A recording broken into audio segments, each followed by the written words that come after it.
From appraisal of President Cyril Ramaphosa's sixth administration, we're joined now by Outa's Executive Director, Advocate Stefanie Fick. Advocate Fick, good to have you. Thank you very much for coming on. First and foremost, Parliament tells us that it's all systems go. Net Joint saying they are ready. Any disruptions, they'll take care of them. I suppose this administration wanting to ensure that this particular last Sona is going to go off without a glitch. You think they'll be able to carry that through? I hope so. Certainly if they've put certain things in place that, hopefully it will go on without a glitch. We've become used to, certain types of interruptions during Sona, which drags out the whole process. But I suppose that's also part of the process. I hope it goes according to plan, like they planned, and I hope it goes all well, yes. But of course, the President is looking to make his final State of the Nation address in the sixth administration.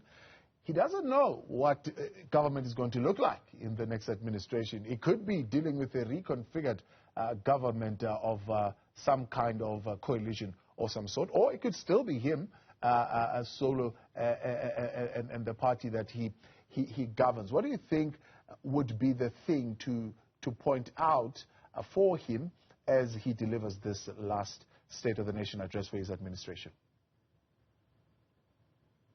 Let me start off by saying this, is that this year, I think as an organization, and also calling out to other, just to ordinary people, civil activist organizations out there, is to basically tune out when Sona happens this year.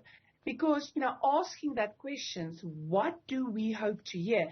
Every year we sit here and say, we hope to hear what are we going to do about unemployment? What are we going to do about health? What are we going to do about the fact that certain people still do not have access to water? Our water infrastructure is non-existent. And every year we hear stories. We hear about, maybe this year we will hear more so-called successes of the government and the party. All what it boils down to, it remains hollow processes. Literally, we were discussing it today, and I think, and it is meant as a joke, it's sad, but you can take maybe 5 previous Sona speeches, put them all together, and that's probably what you will hear tomorrow in the Sona speech. I think we've lost the trust that we will actually hear something tomorrow that will actually be affected in the future. In other words, not just promises. And I think people are fed up with just hearing promises and how good the government behave while we see the opposite on the ground. It's a joint sitting of Parliament, both houses coming together to listen to this outlining of priorities and actions and commitment that the President says. Do you think this sixth Parliament, because it's also the sixth Parliament, is partly to blame for what you're raising, that every single year, at least for the last 5 years, we've been hearing this particular retort from the President? I'll do this, I'll do that, I'll make the energy flow a little bit better, I'll fix the ports, we'll build roads, we're going to build big infrastructure and so on and so forth, but nothing ever gets really done. Of course, one can blame Parliament. If you think about what Parliament has achieved or what it was supposed to achieve, and all that comes to mind is, did we hold the executive to account? Was Parliament able to say we're going to hold people to account that does not perform? And I think the message we'd received from Parliament is still party over country and the people. And I think once we resolve that, this is about, Parliament is there. Parliament is a voice of the people, of South Africans. And they are there, MPs are there, in order to make sure that South Africa moves in the right direction.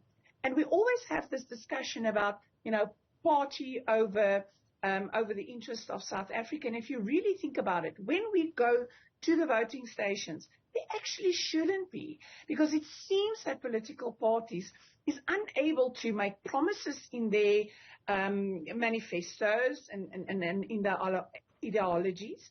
But when they get to Parliament, it's all about, I don't know, external whatever they want. And we've lost the ability, our leaders have lost the ability in Parliament to fight on behalf of people on the ground, ordinary South Africans. So yes, I do blame Parliament. I do blame the 6th Parliament for where we are today.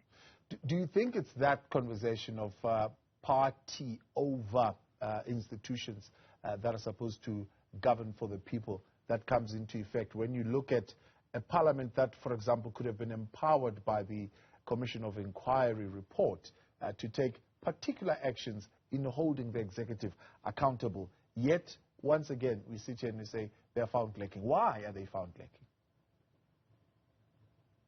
It really is mind-boggling. I mean, we have gone through state capture. State capture is actually, if you think about it, it's in our history books because it happened actually quite a few years ago. So we were slow to uncover state capture.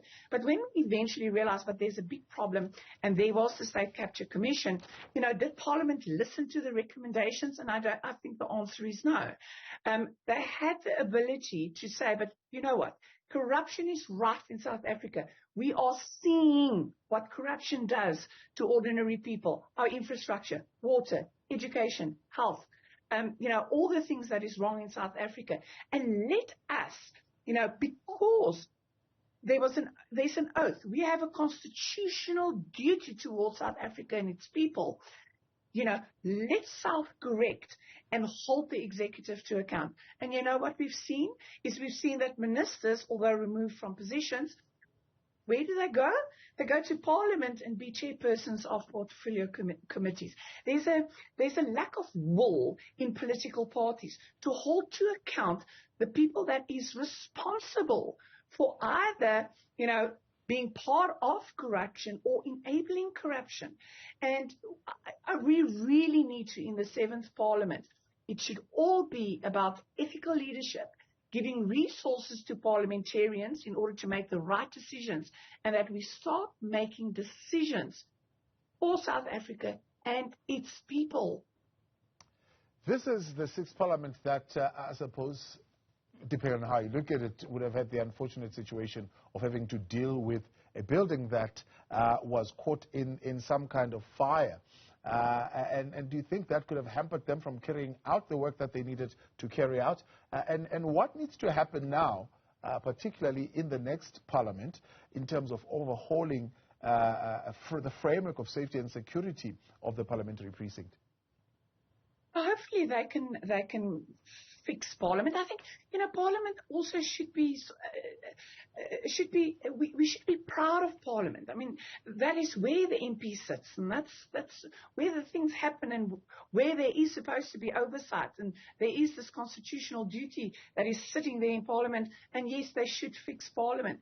But it's not only, a Parliament is basically, if I have to explain how I understand it, there's 2 parts to it. So it's your MPs and then it's the administration, which is responsible, for example, making sure that the buildings are in order and that there is, computers and stuff like that.